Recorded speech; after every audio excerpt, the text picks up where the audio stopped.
Salam alaikum. Alors en classe, on a vu, ou bien on a commencé la correction de la partie, d'une partie du TP numéro 3, et on s'est arrêté dans le calcul de la maçonnerie. Alors pour faire le mètre de la maçonnerie, bon, en général le mètre de la maçonnerie, ça se calcule en mètres carrés et selon l'épaisseur. Alors on va prendre le mur de façade arrière, axe 1. L'extrait qui correspond à ce mur. Donc vous avez, le mur il est composé de deux parties.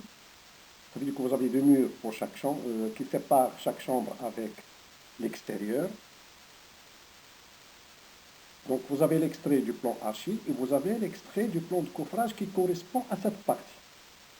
Donc le mur il sera construit sous la poutre 1, concernant la chambre 1, ça veut dire entre axe B et C, et le deuxième mur sous la poutre 2 entre axe C et D.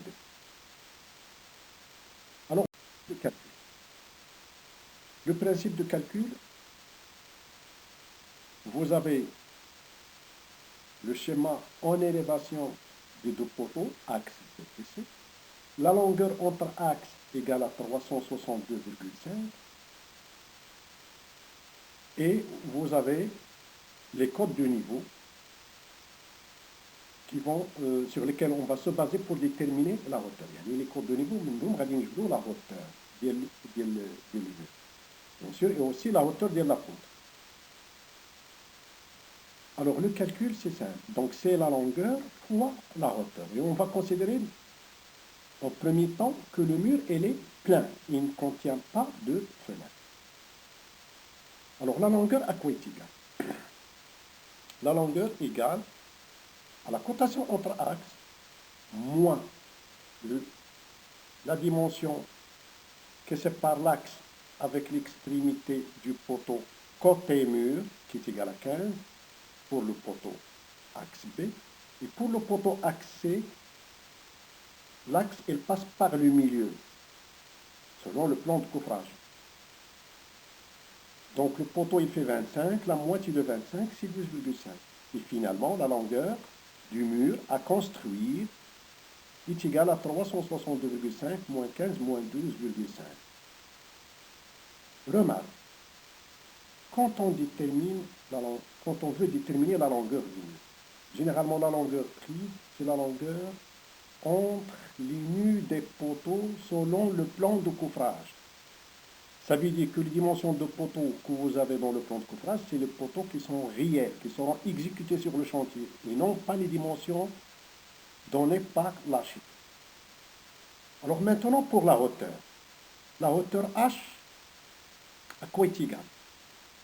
On prend la hauteur totale, ça veut dire la cote du niveau supérieur plus 3,40, moins la cote inférieure qui est 0,20, et puis on doit retrancher aussi la hauteur de la poutre qui est 35. Finalement, la hauteur, c'est 3,40 moins 0,20 moins 0,35, ce qui donne une hauteur de 2,85. Alors l'opération est la suivante. Dans le tableau, on indique maçonnerie. L'unité, c'est mètre carré. Les agglos épaisseur 20 cm, parce que le mur qu'on vient de calculer ici, il est en agglos d'épaisseur 20 cm, selon le descriptif que j'ai donné dans les données du TP numéro 3. Axe 1, entre A et B. Nombre de parties semblables, un seul mur. Longueur 3,35 qu'on a calculé, fois la hauteur de 85, ce qui donne 9,55 mètres.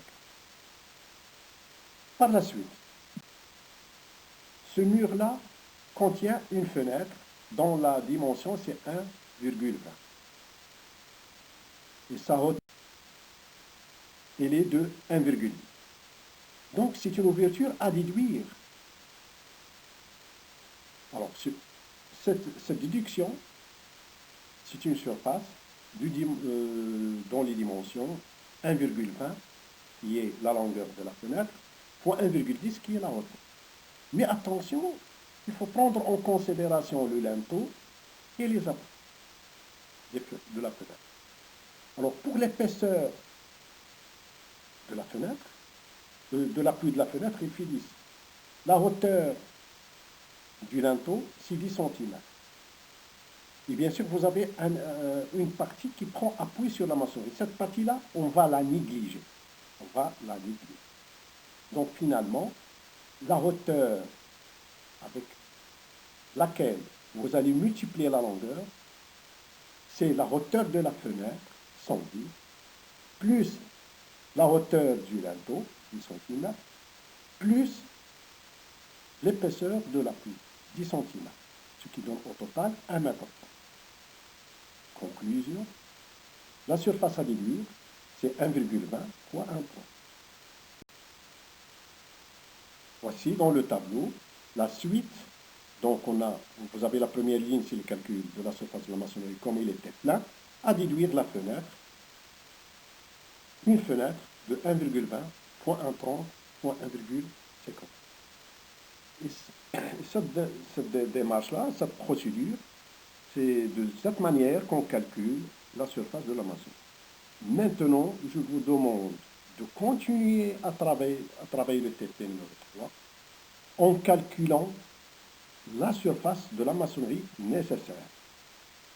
N'oublions pas que vous avez deux types de maçonnerie. Vous avez les agglos d'épaisseur d'1 cm et vous avez la maçonnerie d'épaisseur 10 cm aussi en aglo. Alors, vous continuez à travailler en respectant le même principe et les mêmes démarches et bon chance.